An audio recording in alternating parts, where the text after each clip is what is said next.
Today, we talk with NILSEN, former global marketer for Sega, on going up against the Goliath, Nintendo. We also talk with Olivier Blanchard and Dana Todd all about building the brand. Coming up next on Marketing Mavericks.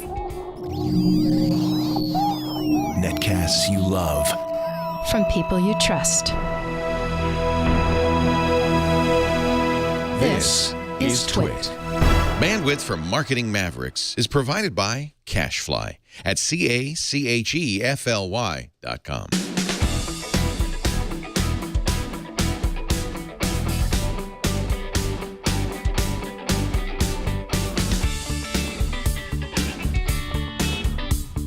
Welcome to Marketing Mavericks. We are all about the intersection of marketing and technology, where we talk about everything that's happening on the World Wide Web, how we use our business to build a brand, a relationship with our customers, and how that works on social media, how it works with technology, and everything in between. Today, we've got a great lineup, as always. We have the former global marketing person for Sega, who launched Sonic Hedgehog, book dropping today, where he's a contributor, and a movie shortly to follow. We're going to talk about that. We've also got Dana Todd and Olivier Blanchard, who are going to be joining us late in the show about how to build a brand with a interesting client or an interesting topic, and how to be prepared with maybe a loyalty program or how to retain clients. We're going to talk about that too. And our first guest, which I'm super excited, the geek girl in me for sure is excited, is NILSEN. He is the founder of a company, A New Spin, and he is the former global marketer for Sega, Sonic Hedgehog. Welcome, Al, to the show. Hi, Tanya. Great to be here. I am so excited to talk to you about what an interesting time it was when basically, there was the battle of gaming when it started, battle of the console wars, and you went up against such a giant. And your story is really interesting. It's listed in the book that's dropping today, Console Wars, which is written by Blake J. Harris. And that can be found. Where is that, on Amazon? Where is that? Where can people find the book? We'll start there. Wherever books are sold. You can find it on iTunes Bookstore. You can go and find it on Amazon. It's available on Kindle, Barnes & Noble, your local bookstore. And it's also available as an audiobook. An audiobook. I love audiobooks. I'm big into the audiobook space. Okay. You started with, Sega back when, Al? 1989, just before the Sega Genesis launched. And the video game business back then was Nintendo, and Nintendo.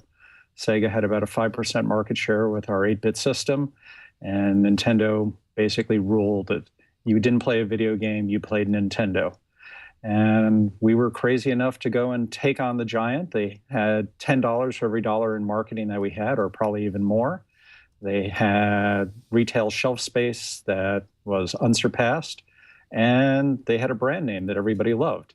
But that didn't stop us. We had a Hedgehog and a fabulous system in Genesis.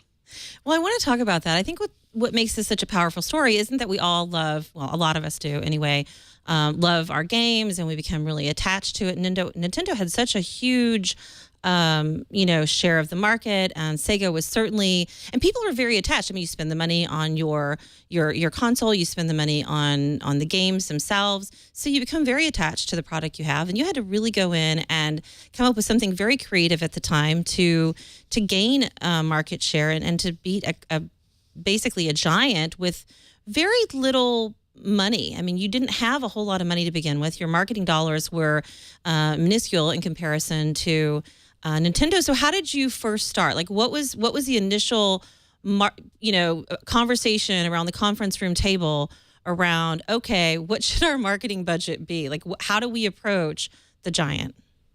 Well, it wasn't so much how much should the marketing budget be. Sega Japan basically said, here's your marketing budget and do with it what you need to do.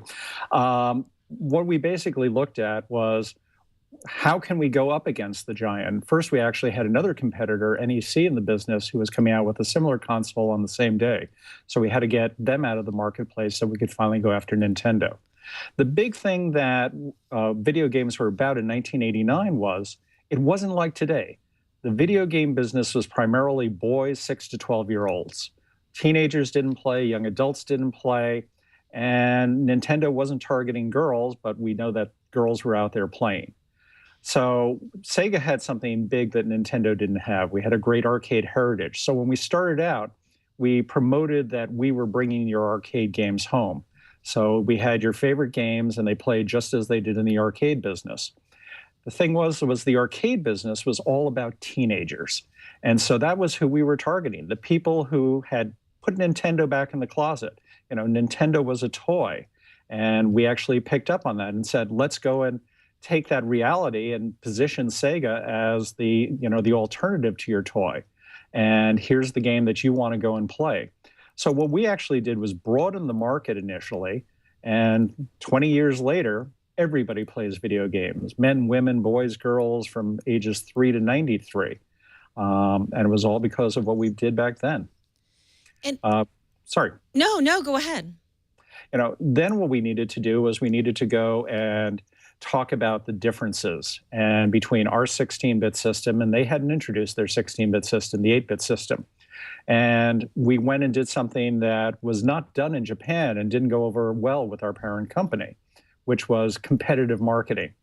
And we did a ad campaign, which was Genesis does what Nintendo don't. Catchy line, catchy music, and it really went and set, you know, the stage for the console wars.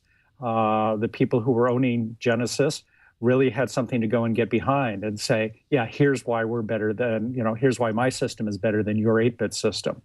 And it also resonated because you had to go and say, wait a minute, Nintendo's the best. What is this new system? And so that got people going.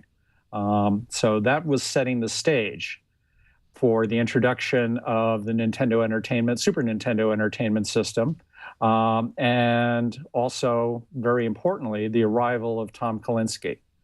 Tom was the former CEO of Mattel Toys. He basically reinvented Barbie into what she is today, where Barbie can be anything, as well as Masters of the Universe and He-Man.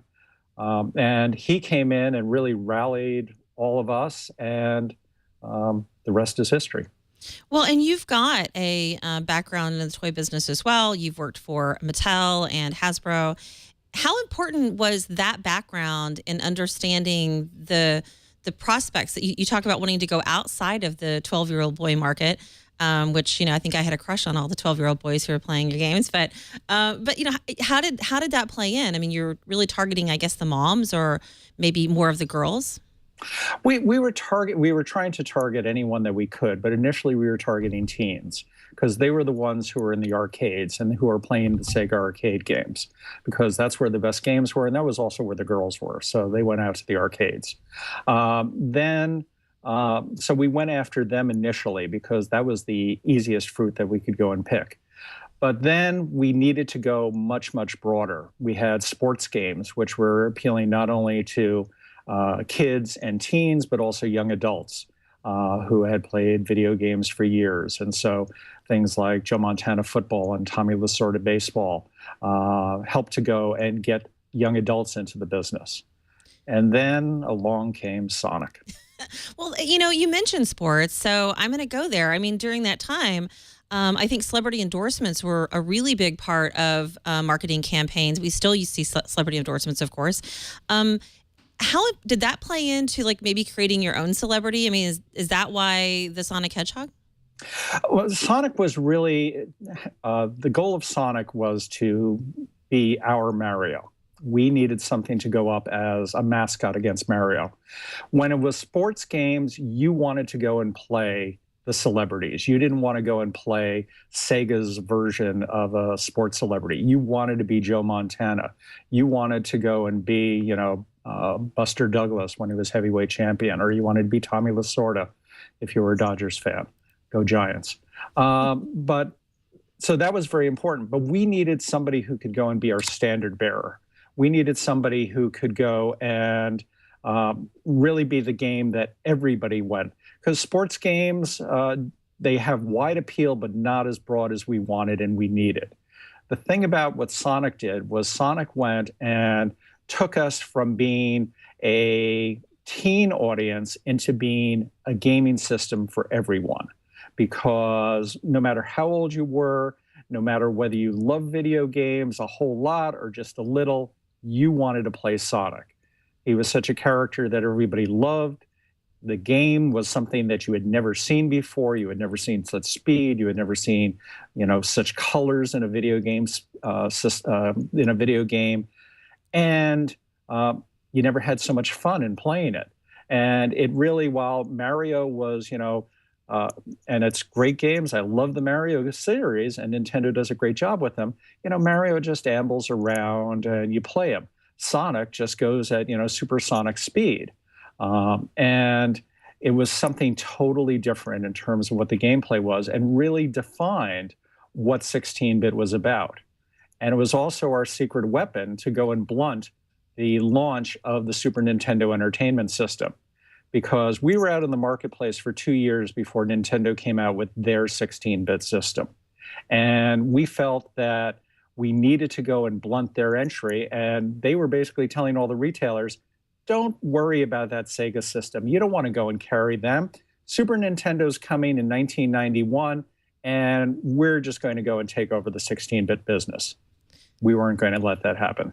Tell me a little bit about what it was like to actually decide on, the Sonic Hedgehog is such a unique character, and you're global. So you're not just appealing to, the 12-year-old U.S. American boy. You're appealing to, Japan and Europe and, just Asia. All parts of the world. How did the development process come together for the Hedgehog?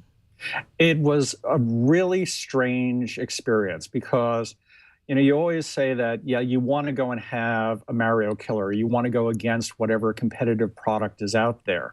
And a lot of times you say, let's go and develop a bunch of things and see what really comes out. But Sega Japan did something very different. They said, okay, we're going to go and focus on one game, and that's going to go and be our Mario killer. And so they had a contest internally to design a new mascot. And there were two games or designs that they liked. There was this hedgehog, and in the US we said, what's a hedgehog? And the other was something that was egg-shaped characters. And in Japan, it was very, very popular and very much in terms of what their animation was, but in the US it would come out very preschoolish. Sega Japan did something very, very smart. They said, this has to go and be a global product. So we're happy with these two top ones, the egg and this hedgehog. We'll leave it up to Sega of America to go and choose. And so I was shown the drawings for the two games. They didn't have any gameplay associated to them. And they say, which one do you want to be the mascot? And as I said, one was very preschool and the other was a hedgehog, albeit a blue one. And he had fangs and he was 6'8" tall and he had a rock band. And Sonic was literally the lesser of two evils, believe it or not. And they went away and they started working on it. And then as we started going and seeing some initial gameplay, we went in the US and started changing the look of him, making him more appealing. We got rid of the fangs. We got rid of the rock band because rock music very much differs by category, by country. We got rid of his girlfriend named Madonna, who looked like Marilyn Monroe, so that we could go and just have, the focus being on Sonic. The other thing was we started giving him an attitude, which started with his tapping his toe when you weren't playing. And it's like, my name is Sonic, it means speed, let's go, I can't wait any longer. And so we started going and building this attitude around him. And that was really the genesis of Sonic. Getting people interested in a competitive product is pretty challenging for any market, especially when you go up against such a giant who you had 5% of the market share, as you mentioned, pretty tiny, and the budget, I'm sure, compared to Nintendo was not there. But you did something really interesting that was very grassroots, which now we kind of, I think, see on social media where people try to do something very kind of low cost. At the time, malls were a really big deal. And you guys did your own, I think, version of the Pepsi Challenge to gain some market share. Talk a little bit about that. Absolutely. Once we had seen Super Mario World, which had come out in Japan, and that was going to go a year earlier, and that was going to be our competitor, we knew that Sonic was going to be really good. And we actually did play tests with Nintendo owners and Mario lovers to let them play the new Mario that they had never seen before in Sonic. And the interesting thing was that 80% of the players, Mario lovers, chose Sonic over Mario. So we knew we had a secret weapon. We went and kept it very, very quiet and didn't show Sonic until the day that Nintendo introduced Super Famicom or Super NES at the Consumer Electronics Show, and we unveiled Sonic. And we actually had a screen in our booth that showed Sonic and Mario side by side and let the retailers decide, which is really the 16-bit unit. And there was no comparison. Literally, Mario paled in comparison. It was slower. It wasn't as beautiful looking. We then went out to the malls 2 months before Nintendo launched because we said, we're nice guys, let us launch Super NES for Nintendo. And we let people go and play Mario, the new Mario on Super NES, and Sonic the Hedgehog side by side, and then choose which one they liked. So every week we were able to go and announce publicly 78%, 82%, et cetera, prefer Sonic over Mario. And this started going and getting the buzz out about Sonic. And it also went and said, this Mario isn't so special. And we started in Nintendo's backyard in Seattle. And the interesting thing is the highest preference for Sonic over Mario was in Nintendo's hometown. So, so there's a question coming up about the Sonic name in the chat room. So is it the Sonic Hedgehog? How do you refer to him? Sonic's middle name is the.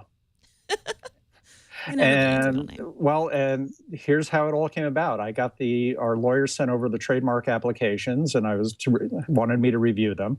And I looked at it, and it had the capitalized. And I was getting ready to take a Post-it note to send them a note. No, it's a lowercase t. And then I said, this would be a good story to go and tell some reporter someday. And I can go and use it in some conversation. So I left it exactly as that. And what's interesting is if, you Google me, the first thing you find out about is that I gave Sonic his middle name of the. So that is my claim to fame, among other things.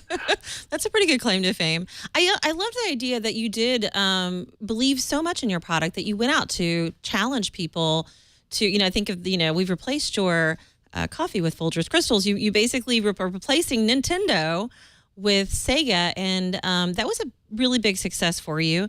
But what happened when you upgraded Sega? You came out with like the new version of Sega. Not everybody likes change, right? So that was another challenge that you had to overcome. Yeah, one of the problems, I guess you're talking about 32X and Saturn. Is that it, or afterwards, or replacing the Sega Master System? The Sega Master System. Oh, well, the Sega Master System was very interesting because, we had a small market share compared to the NES, but we had very, very loyal owners. And they also had become very vocal because, on the school playgrounds, they were, being kidded, going, oh, you play Sega Master System. Come on, get with it. Nintendo's where it's at. And they were able to go and vocalize why the Master System was better. And what was very interesting was that when Genesis came out, there was a very quick adoption and changeover from the Master System to the Sega Genesis, because they wanted to go and say, hey, I've got the system that you really is number one. You've got an old 8-bit NES, you're not with it anymore. Genesis is where it's at. But the other thing that we did was what we call our most important least selling product, or worst selling product. And that was something called the power-based converter. And it was an adapter that plugged into Genesis so that you could go and play all of the Sega Master System games on your Sega Genesis system. So therefore, mom didn't have a reason to go and say, wait, I invested so much money in all of these 8-bit games, you want to get rid of them? And the kids could go and say, but mom, with this $35 adapter, you can go and play all of that. And so that was a very important part of our strategy. It also fit in perfectly with what Nintendo did, because they had kept telling people one of the 10 ways to choose a video game system, and they actually had a brochure, was choose the system with the most games. So when Super NES came out, they had 20. We had over 100 Genesis games, and then we had 150 Sega Master System games. So we were actually able to use Nintendo's own brochure against them and say, see, Nintendo says that you need to buy a Sega Genesis and not a Super NES. That's really a great way of turning their campaign around at them. Besides creating the middle name, what would you say is the biggest accomplishment, whether it be for yourself or for the entire team of promoting Sonic at the time? It was literally Sonic Tuesday, because Sonic Tuesday Sonic 2 was the sequel to Sonic. And whether it's a movie or a video game, sequels aren't necessarily that great. But we had a game that played even better, looked even better, was faster. Sonic had more attitude. He also had a new friend, a fox with two tails. And we wanted to go and make this really the game that would make you, if no ifs, ands, or buts, want to choose a Genesis over a Super NES.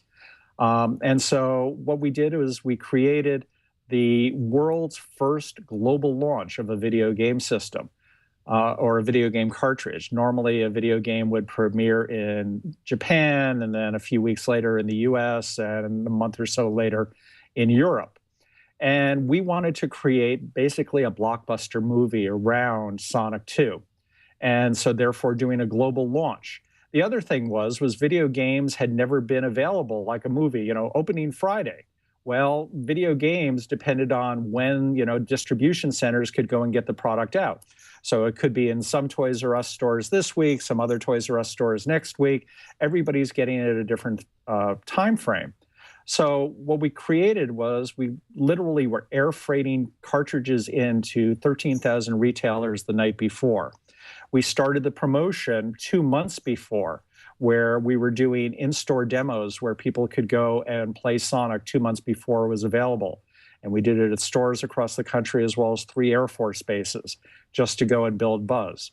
We were doing pre-orders, and it was the first pre-order for a video game, where if you went and pre-ordered a Sonic the Hedgehog cartridge, you got a free Sonic 2 t-shirt that the retailers actually went and paid for. So we were creating tremendous traffic. We were also getting retailers to build Sonic boutiques in their stores. So not only were they selling the Sonic 1 cartridge, pre-ordering Sonic 2, but also selling all of the licensed merchandise that we had. And it all came down to Sonic Tuesday, which was the first global event. And stores were opening at midnight where you could come in and get your Sonic 2 cartridge. We started in Japan, and then we went to Europe, and then went to the US. We did video news releases that covered our marketing from around the world. And we turned it into a global event, and we turned it into the way video games are being marketed today. I had a big smile when a few months later, Mortal Kombat came out, and it came out on Mortal Monday, trying to copy what we had done with Sonic Tuesday. So it really started to change that video games are not just something that appear, but that are something that you need to look forward to and really become event marketing in their own.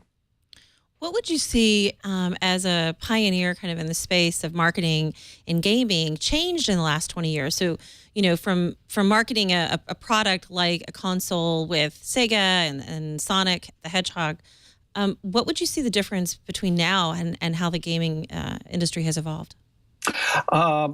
First of all, the whole idea of marketing has become much more instantaneous, thanks to social media, so that there's really getting the message out there is much faster.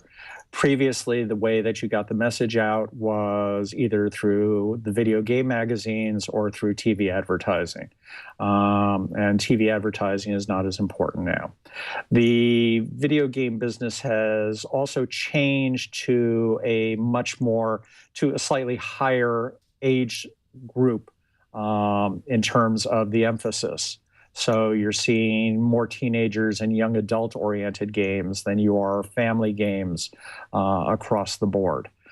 Also, the consoles are becoming being able to go and do downloadable content, or now Microsoft is now developing their own TV shows that you can actually go and watch on your Xbox. And so it's kind of like take a Netflix model, take a video game model, and put them into one console. So it's becoming more of an overall entertainment system than just a video game system. You actually talked about, and I don't know if you mentioned this a little bit, but the Sega Vision, which is the magazine that you launched, is today what I would consider, in general, content creation to build loyalty with your customers. We talk about that in social media all the time. Create content that your customers will like, and they'll keep coming back to you because you're educating them. And you did that with Sega Vision. How big a part of your marketing and campaign for loyalty and retention was that? It was very important in the early days because we needed to go and, especially in the transition from the Sega Master System to the Sega Genesis, we needed to go and give those Sega Master System owners reasons to go and tell their mom and dad why they need to go and upgrade.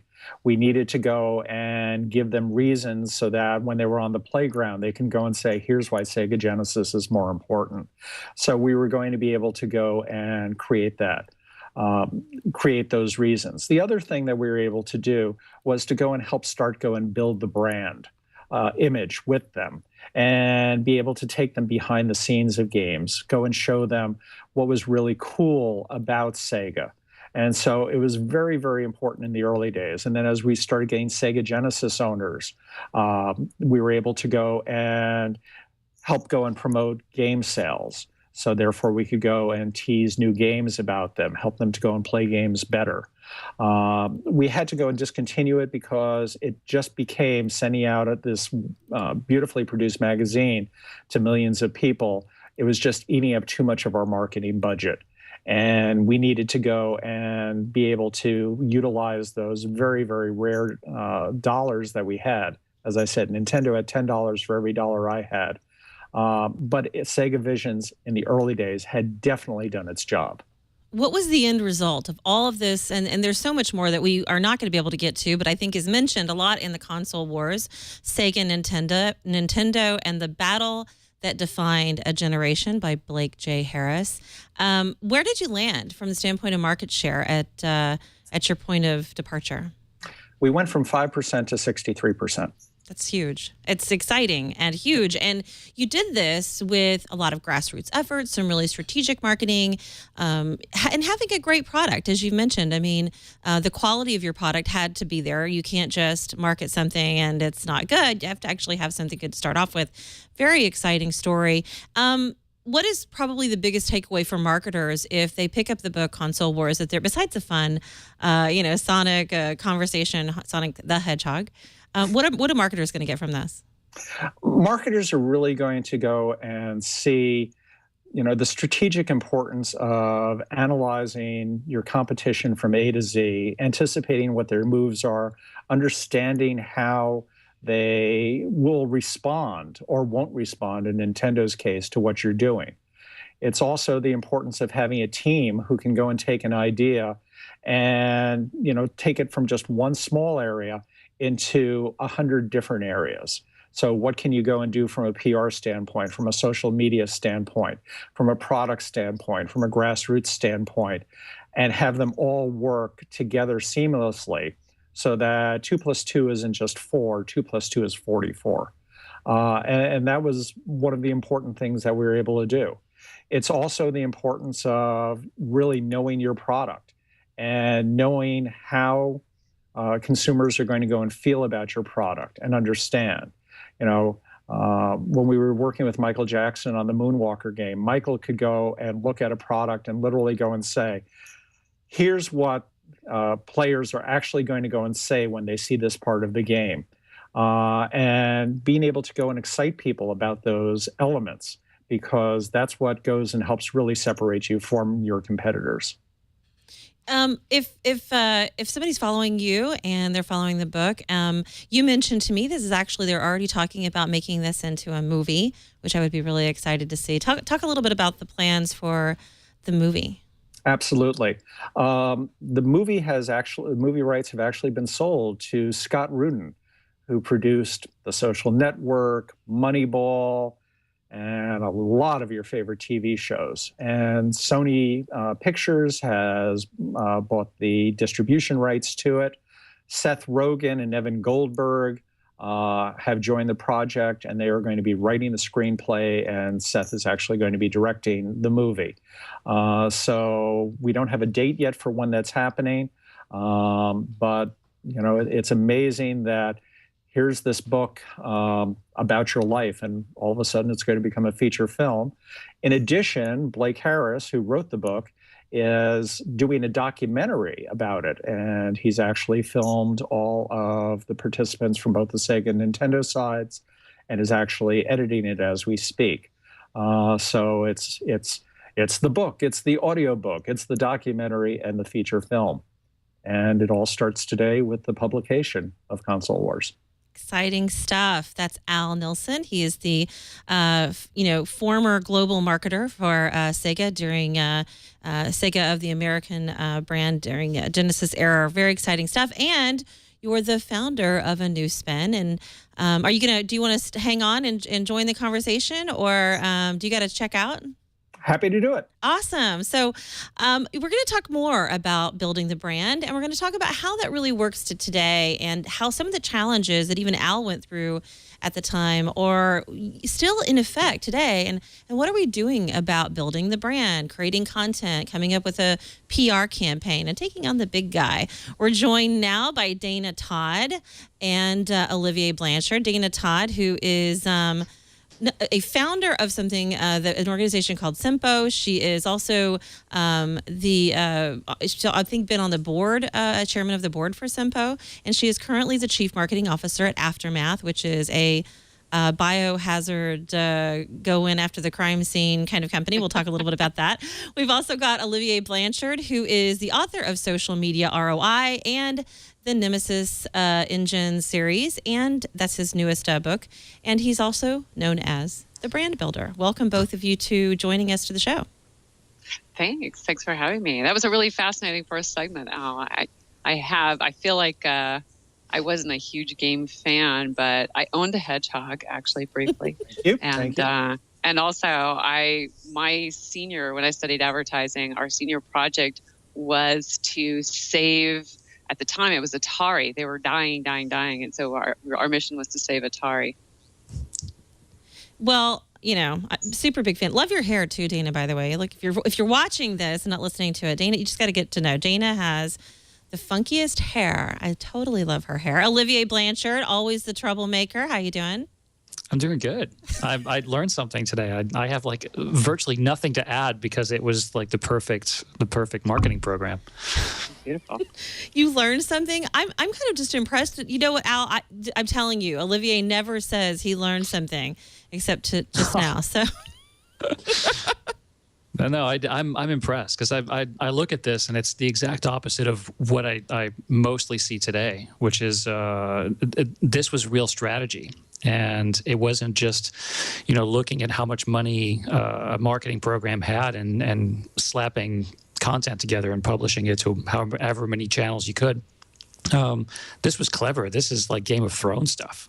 Oh, absolutely. And I think that is what makes this story, part of what makes this story so fascinating, is going up against and not having the resource that we have today of social media and the internet. You really had to be incredibly strategic and creative. And what was done then, I would say more grassroots, going out to the malls and engaging customers is kind of what we're doing today using the internet. We're doing it less face-to-face, I think, and more face-to-face over the web. I would say, Dana, you and I have talked a lot about, content creation and reaching customers, and you've been in the publication space, and now you work for a really interesting company, and I want to get to that in a second.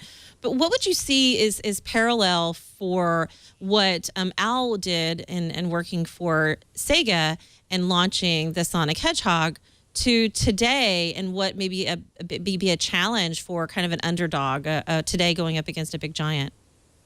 Well, I think you see success stories every day of underdogs winning using primarily digital media.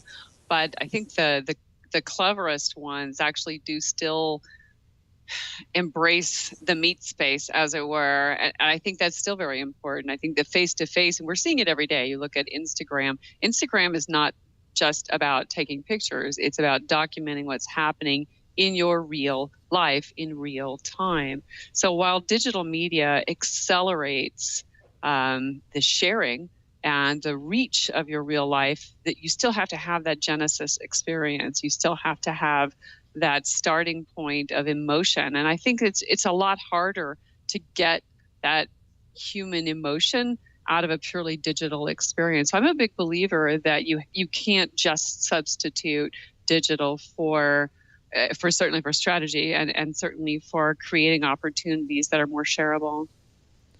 So before social media, I mean, there was, again, grassroots efforts. You were doing a lot of different things. What would you do today, Al, that, having access to the internet, if you had it to do starting today, using social media, what would be one thing that you think maybe somebody else should consider doing that you would have done with the Sonic Hedgehog?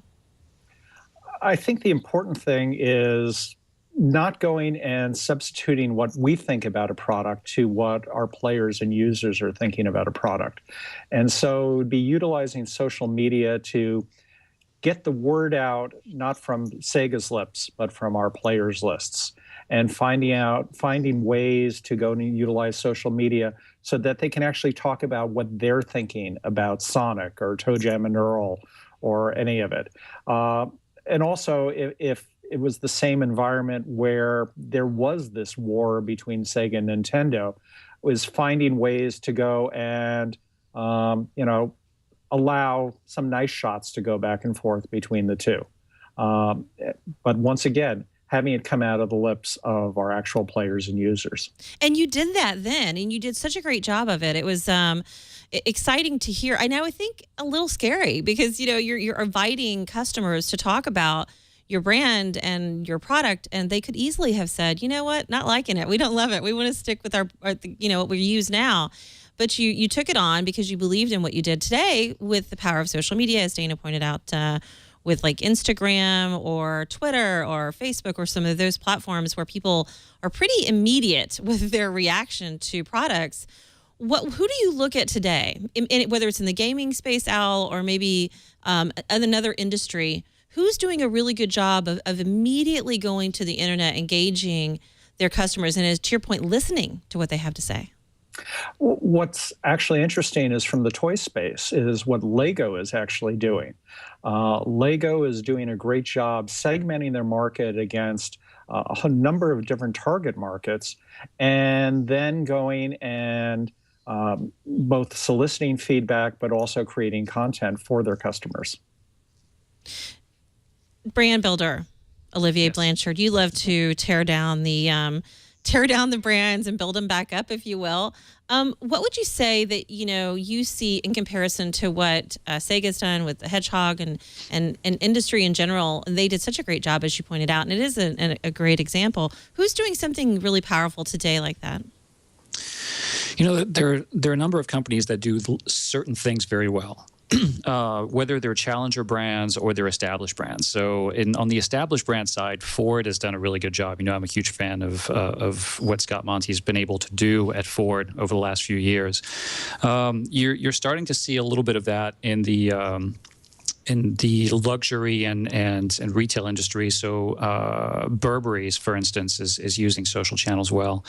But there's a component here that I think is much more important than the channels. I mean, we can talk about social media and how that increases the velocity of whatever campaign that you want to put together. It increases the scale at a lower cost when used properly with quote unquote traditional channels. But I think that the real core of this is that, and especially in the US, challenger brands have a little bit of an advantage, which is kind of counterintuitive. We think that the Goliath, the giant established kind of master brand like what Nintendo was at a certain time has an advantage, but it really doesn't. The challenger brand has kind of like an automatic plug-in mythology that goes along with it that can be leveraged really easily, and we've seen that with Apple. We saw that with Sega, and the first part of that is having a great product and having good people and having a story to tell, but also fitting into that dynamic of David versus Goliath. Everybody likes a challenger, whether it's Rocky or Sonic the Hedgehog, or at one time the Apple computer. You're challenging the status quo. You're the rebel, and that makes you cool. And that gives people a choice. It feels like progress. It seems like something that has more value than what is already there and what everybody else has. And that's always going to appeal to a certain percentage of the population. And so, in this case, as in many others, a company that's able to tap into that and to create a tribe and go really deep with its core fan base, and start there and just kind of spin out and scale from there is always going to have an advantage over the challenger brand, because they're on the offensive, and it's a positive offensive, and they're basically calling the shots. So if the trick to that is not losing momentum, it's carrying that over the first 6 months and then over the first 18 months, and then being able to do that for 5, 6, 8, 10 years. And that's where companies usually end up faltering a little bit, because people change roles and strategies change, and the momentum can be lost. But if you can maintain that momentum and stay true to that core story, to that brand mythology, you've got a winner. It's just a matter of keeping your eye on the ball and being patient. So, Al, you've had a lot of huge success, obviously, while you were there. We're talking about how great it was and how wonderful everything was and how successful you were. What was something you did wrong? What was something that didn't go the way that you had predicted, or was a big challenge for you that maybe you would do differently today? I think the big problem that we had was we started to lose focus.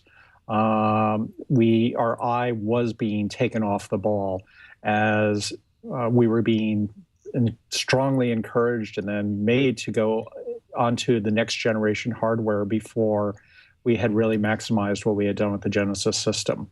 And so it was going and coming out with the 32X, which was an accessory which cost as much as the main unit and didn't have the software support behind it. And then even confusing not only our consumers, but retailers and our developers, third-party developers, coming out with the Sega Saturn system closely behind, and then the Sega CD system even before then.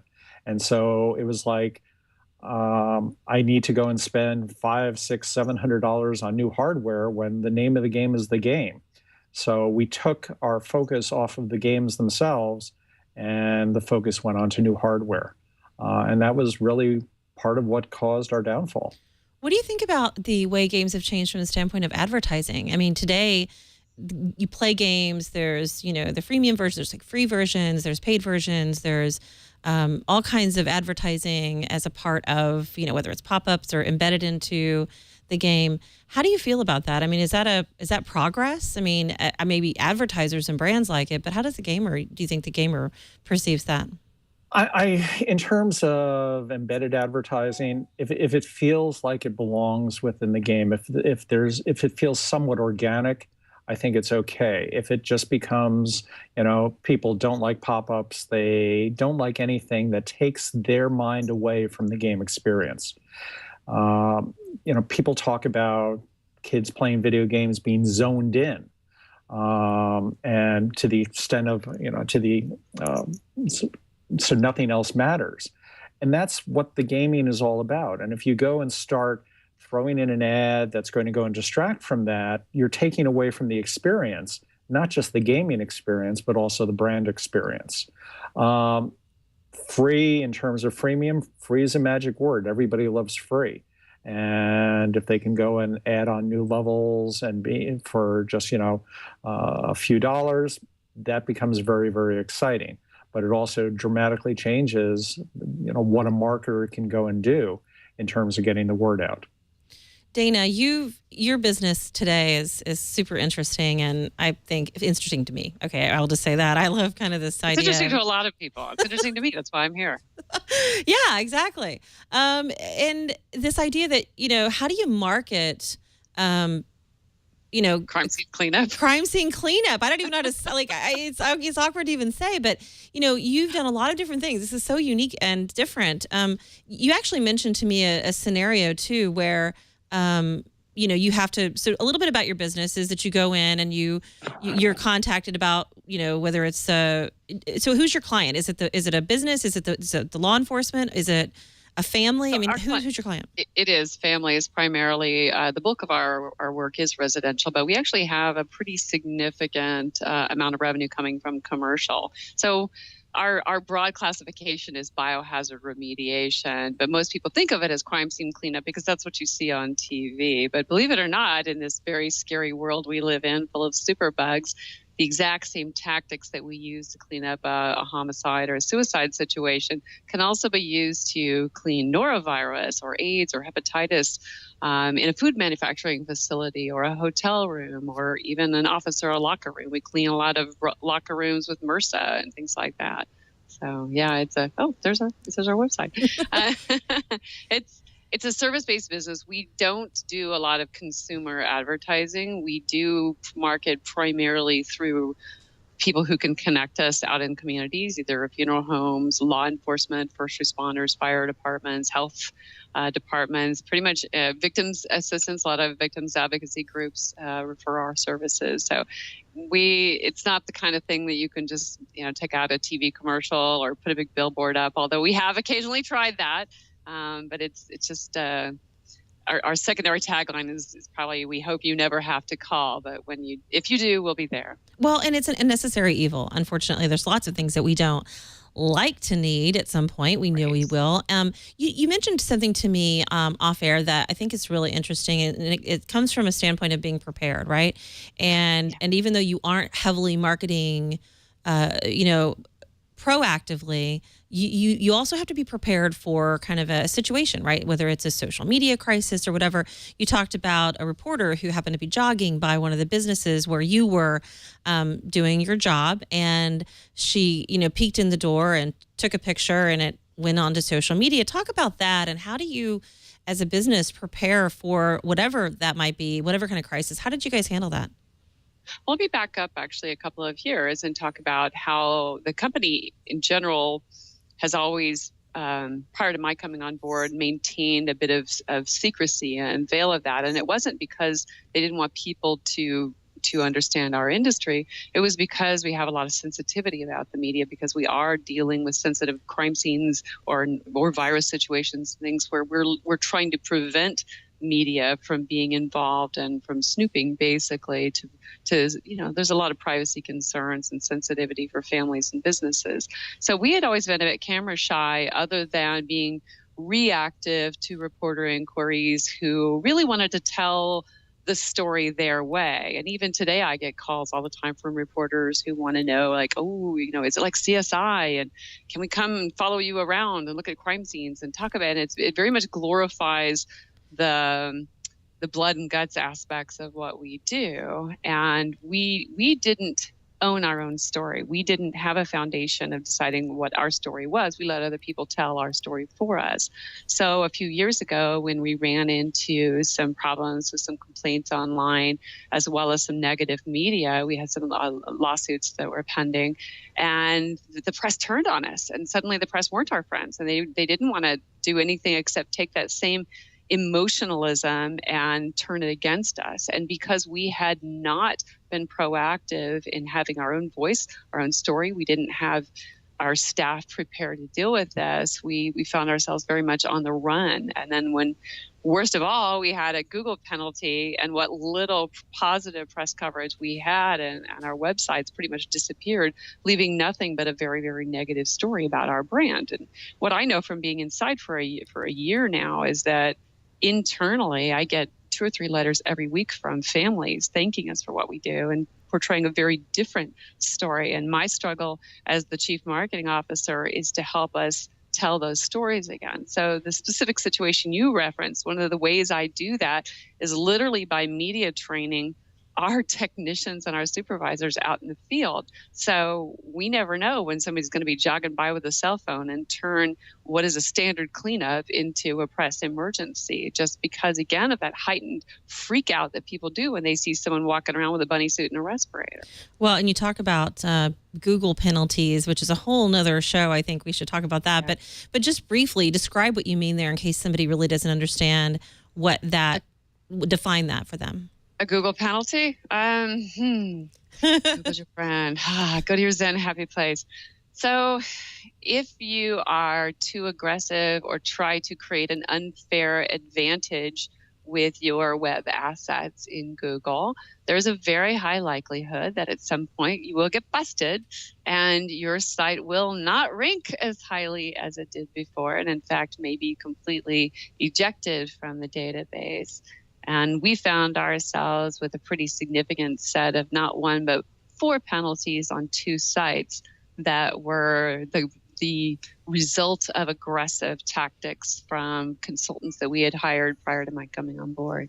And I would like to do a whole show actually on just kind of this idea of, gaming gaming the system, how to get Google to recognize your brand, link placement strategies, as it were, and what that means.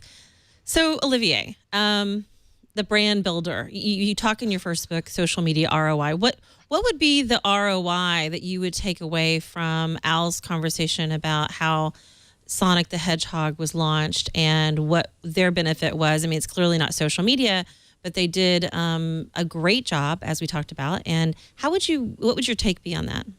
Well, I mean, if we're talking about ROI, I just look at the spend and then compare it to the revenue that was on the back end. I mean, you're talking about like a starting point of 5% market share and an end point, at least, at the end of that particular program, of 63% market share. So there are real numbers in the background that could actually be calculated. But for anything else, it's not just building a brand, it's building a community, it's building a market. And on top of that, being able to do it in somebody else's backyard that had basically ownership of that market with a fraction of their resources, it's unheard of. I mean, it's extremely, extremely rare to see that kind of success, however short-lived it may have been in the long run. But it's extraordinary. I mean, that thing, it's not even about the console wars to me. I mean, this is a case study in what to do and how to do it right and how to apply that to different companies. It's I want to keep talking to them because it's this is like the smartest segment I've heard on any program in a very long time. I will definitely have you back, Al. So Dana and Olivier, get out of here. No, I'm just kidding. Get out of town. I know. I kind of was like, gosh, I got too many guests on my show today. Al's so good. I was telling him earlier I had a couple of other people we had booked, but Al, the story is great. It's really exciting to I think people definitely want to check out the book. What's on your radar right now, Al? What are you looking at? What is something that really excites you in the marketing or digital marketing space? The thing that I look at is really not bits and pieces of it. I really try to go and say, for the projects that I'm working on, how does something go and fit in? And I try not to go and say, here's the tools, what do I do with them? It's kind of like, here's what's the challenge, and go look the other way. So it's probably not the answer that you want, but it's really the approach that I take. It all starts with the product, and then the marketing goes from there. And the other thing is what can you go and do that nobody has done before, utilizing these various tools. And Dana, what is on your radar right now? What's something that you're looking at or a big challenge for you that you're paying attention to? Well, I'm still dealing with negative media stuff. So I'm still in a constant battle to build more positive assets. So that's priority number one for me right now. But long term, it's important for me to, and actually I'm glad earlier we talked about the longevity. We're actually in the reverse situation. We are the market leader. We are the Goliath in our industry. We've got a lot of ankle biting going on. So I'm in a constant need to maintain our position and defend against that. So part of doing that is that consistency piece. Whether you are the Goliath or the David, consistency is key, and you can't just keep jumping around and jumping around and jumping around. And so for me, whatever I do, it's creating this consistent pull through in every single placement that we do. So I can't be everywhere. I have a small and limited team, but we've really got to hone in on the consistency. So that sounds really boring. It's not sexy. It's not technology. It's about just picking a road, sticking on it, inviting others to join, and trying to leverage what we have here. So I'm actually doing a lot of training with our supervisors right now, teaching them how to be part of the conversation as well. If somebody wants to follow you and they have more questions, maybe even about content, which I have to say this, Dana is the master of understanding content creation and how to use that content to either build loyalty or attract customers or educate customers. It's just really smart guy. We'll definitely have you back. But if somebody wants to follow you and they want to connect with you, how should they do that, Dana? Twitter is so easy. Dana Todd, DANA, TODD. It is pretty easy. And she's super engaging, by the way. Olivier, if somebody wants to connect with you and they want to find out about what you're doing, how should they do that? Well, there's olivierblanchard.net. Don't confuse me with the world famous economist who works for the IMF. That's the other Olivier Blanchard. He's more famous than I am and considerably smarter. On Twitter, it would be @thebrandbuilder. Which, by the way, I'm not the brand builder. The brand builder was just the name of the blog, which has changed now. So I probably need to change my Twitter handle. And what I'm up to, I am working to launch a new agency with a few really cool partners. So that's still kind of in the works, but in a few months we'll be able to talk about it in more detail. And I'm writing the sequels to the Peacemakers. So the Nemesis engines 2 and 3, I'm fitting between projects. So it's trying to balance the business aspects of my life and the fiction writing stuff. But yeah, that's pretty exciting. So somebody can understand what that book is. Explain that a little bit. Okay, so briefly is difficult, but essentially it's a trilogy, and it's fiction, and it's kind of an alternate historic novel that takes place in World War I. And it has a few elements of steampunk, so it's kind of like old-time Jules Verne and H.G. Wells sci-fi set in World War I. And there's adventure, and there's revenge, and there's technology, and all kinds of crazy stuff going on. Exciting stuff. And you will have to change. If you want me to stop calling you the brand builder, then change your Twitter handle. What? Yeah, no, I need to do that. And Al, thank you so much for joining. I can't wait to have you back. I'm excited to read the rest of the book, and I'm excited for the movie too. So if somebody wants to connect with you, maybe they want to hire you or just find out more about the book and that sort of thing, how should they do that? Follow me on Twitter @AlNilsen, ALNILSEN. That's so easy. You guys are all so easy. And I appreciate everyone coming on the show today. It's been a lot of fun. I appreciate it. Thanks. Thanks, man. Absolutely. Gosh, I tell you, normally such a rowdy group. I will tell you for sure, Dana and Olivier, this was the quietest I've ever seen them. So I can't wait to have them back. And maybe I have to find a topic to really kind of push their buttons. Dana's doing some great things. And if you want to learn about SEMPO, you should. We'll have her come back and talk about what that is and what that means. And I took your advice, too, on Google. We'll do a show all about Google. And I want to thank everybody for tuning in for episode 6 of the Marketing Mavericks.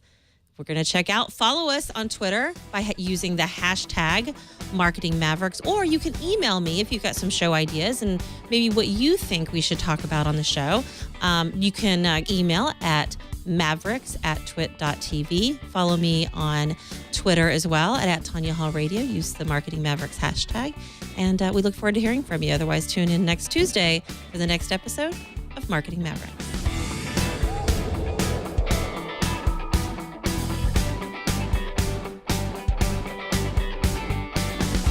Everybody. Hey, that was fun. Well, yeah. The two, Al, I think you mesmerized these two because usually they're like all at it, especially Olivier, man. That guy. It's the power of the hedgehog. That's the thing, though. I mean, this was brilliant. Like this is the best thing that's happened to me all week. I keep having to, and I don't know if it's because I follow the wrong people. I spend too much time on social media, but no, actually, it's not true. I deal with agencies and marketing professionals, quote unquote, and they're just dumb as rocks, and they seem to be getting dumber every day. So this is a huge breath of fresh air.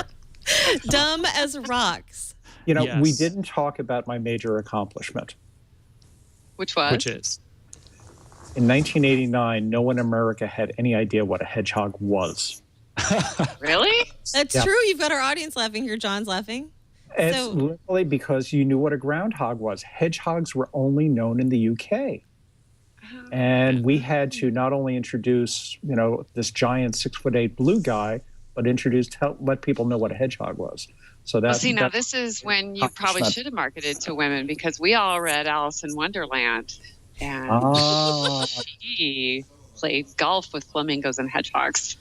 John mentioned he watches Monty Python, so he knew. But you're right. That's again, Al, you're kind of laying the groundwork for having you back on the show. Sorry, you're gonna have to. I understand that. I think we should just go and do hedgehogs in the world and how they relate. Next show title.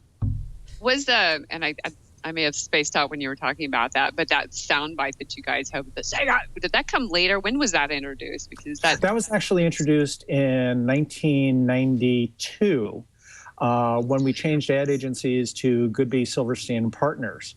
And Olivier, it's kind of what you were talking about, where keeping the momentum going. And what was interesting was here we were this underdog, and then all of a sudden we became a leader. And so therefore the onus goes on the leadership. So what we actually did to try to prevent the downfall was to go and have a whole new advertising campaign and a whole new ad agency. And this is when Goodby came in with Welcome to the Next Level, and where we had TV ads that were with 100 cuts in a 30-second commercial. It was literally what you were seeing on MTV, but had never been seen in a TV commercial. And then we learned that a takeaway in a 15-second version was 80% of the takeaway you'd get in a 30-second. So we could actually double our marketing budget by just running 15s instead of 30s. And so once again, it was another way to go and say, how do we go and maximize our marketing dollars? And Goodby helped us do that. And the Sonic Scream was a major part of that. And that wasn't even the major tagline that they presented. But if you read Console Wars, the whole story is behind the Sega Scream. I did the Sega Scream, literally on his deathbed almost, is in the book.